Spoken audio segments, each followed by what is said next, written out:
Olá, meu nome é Vitor e eu vou estar apresentando o trabalho intitulado Refino do efluente de mineração de ouro através da técnica de extração líquido-líquido dispersiva para seu posterior beneficiamento.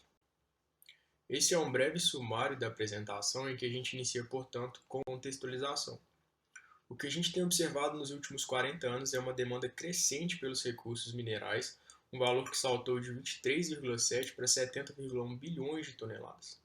Em contrapartida, a gente está falando de recursos que são cada vez mais escassos e não renováveis. E por esse motivo, alguns países como Estados Unidos, a China e a própria União Europeia têm estabelecido listas de materiais considerados críticos, cujo suprimento ele pode ser comprometido nos próximos anos. Diante desse cenário, o setor de mineração ele tem adotado práticas diferentes de beneficiamento e que a gente ressalta duas delas. A primeira, a mineração de precisão, e a segunda, a mineração através de águas residuárias.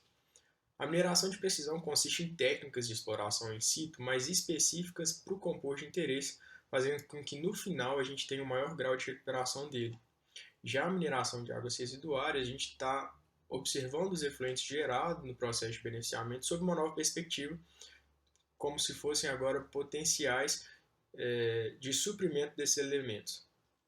O fato é que quando a gente observa a figura 1, em que está representada a composição de efluentes de mineração de diferentes setores, a gente vê que são muito complexos e compostos de elementos cujo valor agregado compensa a sua recuperação. Quando a gente observa, por exemplo, o efluente da mineração de ouro, a gente vê que a gente tem ali cobre, níquel e cobalto, mas também algumas impurezas como manganês, e que podem interferir dependendo da técnica de recuperação dos compostos de interesse, podem interferir na eficiência. Dentre essas técnicas de recuperação, a gente apresenta, portanto, a extração líquido-líquido.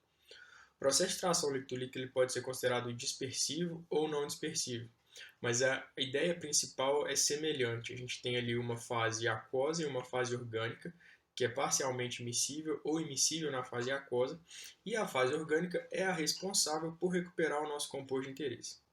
No entanto, além do composto de interesse, a gente pode estar coextraindo também outras impurezas, como por exemplo o manganês. E para que a gente não interfira nesse processo de recuperação dos compostos de interesse, a gente pode previamente fazer uma remoção do manganês, uma etapa conhecida como lavagem. Hoje os processos de extração litolíquidos eles são bastante empregados já em escala industrial e têm sua efetividade já comprovada, mas ainda assim a gente tem algumas limitações. O que a gente ressalta nesse estudo é a limitação de coextração, mas a gente também tem formação de emulsão e limitações hidrodinâmicas que podem também interferir no processo. Diante disso, então, o trabalho é justificado primeiramente pelas dificuldades que a gente tem na disposição do efluente gerado ao longo do processo de beneficiamento do ouro, mas também está alinhada à necessidade pela busca de fontes alternativas desse recurso. E quando a gente fala desse recurso, a gente está enfatizando aqui cobre e níquel. Diante disso, então, o objetivo é investigar o processo de remoção do manganês do efluente de mineração de ouro para gerar uma corrente para posterior beneficiamento, e essa remoção se daria pelo processo de extração líquido-líquido dispersivo. É apresentado, portanto, a metodologia que foi utilizada nesse estudo, sendo a fase aquosa do efluente coletado na indústria de beneficiamento de ouro, localizado no estado de Minas Gerais, e como fase orgânica Cianex 278 diluído em N-hexano na proporção de 60%. As fases elas foram mantidas em contato por um tempo de 15 minutos, numa agitação constante de 400 RPM e temperatura de 28 graus Celsius. Após esse contato, foi deixado então que as fases se separassem e foi coletado a fase aquosa denominada como refinado e a fase orgânica definida como extrato.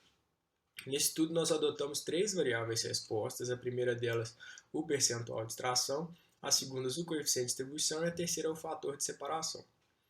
O coeficiente de distribuição representado pela letra D, ele dá indício da preferência do meu composto pela fase orgânica, então ele é uma razão entre a concentração do elemento na fase orgânica pela concentração do elemento na fase aquosa, e o fator de separação, o coeficiente de separação, ele dá indícios da possibilidade de separar um elemento em detrimento a outro. Nos dois casos, a gente gostaria de obter valores superiores a 1. Então, para o coeficiente de distribuição, um valor superior a 1 indica que o meu composto ele tem uma maior preferência pela fase orgânica. No segundo caso, o fator de separação superior a 1 indica que a separação de um elemento em detrimento a outro é possível de ser alcançada. É apresentado, portanto, os resultados preliminares, em que a gente começa ressaltando na tabela 1 a concentração inicial do efluente coletado. A gente vê que é um efluente composto majoritariamente por ferro, concentrações ali em torno de 990 mg por litro, manganês em concentrações consideráveis, cerca de 61 mg por litro, mas também níquel e cobre, em valores que justificam seu beneficiamento no efluente mineração de ouro. Quando a gente observa o refinado, a fase aquosa após a extração, a gente vê que boa parte do ferro e manganês foram extraídos. Uma atenção dada ao manganês é que a concentração saiu de 61 e foi para 9 mg por litro, indicando uma elevada eficiência de remoção do manganês da fase aquosa. Em contrapartida, quando a gente observa níquel e cobre, a gente vê que as variações em termos de concentração foram muito poucas, ou seja, esses dois elementos eles preferiram por estar na fase aquosa, o que é favorável ao nosso caso, já que eles seriam posteriormente beneficiados.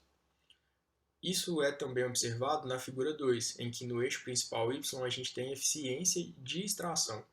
A gente vê que a eficiência de extração para ferro e manganês ela foi maior se comparado a níquel e cobre, e através do coeficiente de distribuição observado pelo eixo Y secundário, a gente vê que de fato os valores superiores a 1 foram obtidos para ferro e manganês, indicando a preferência desses dois elementos nessas condições operacionais por permanecerem na fase orgânica, deixando, portanto, níquel e cobre na fase aquosa para um posterior beneficiamento.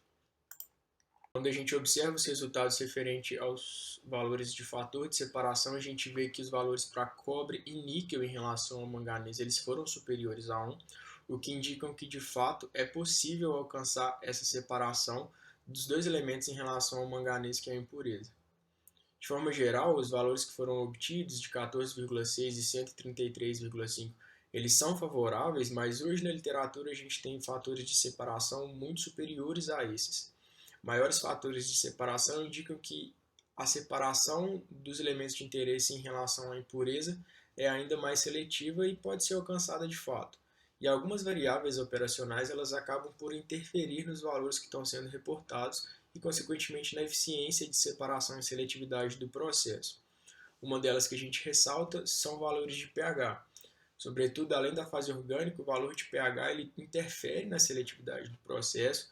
Então, como recomendações futuras, o que é sugerido é a realização de experimentos em outros valores de pH, de forma a aumentar ainda mais a remoção de manganês e também ferro, para que a gente possa posteriormente recuperar os elementos de maior valor agregado. Mas de forma geral, a gente viu que as condições adotadas elas permitem com que o manganês ele seja removido do efluente mineração de ouro, deixando majoritariamente cobre e níquel em solução para que possam posteriormente ser recuperados, seja por técnicas de extração eletrolito-dispersiva ou também outras técnicas. Essas foram as principais referências utilizadas ao longo desse estudo, e os meus agradecimentos às agências de fomento e ao grupo de pesquisa GEAPS Membrana. Muito obrigado.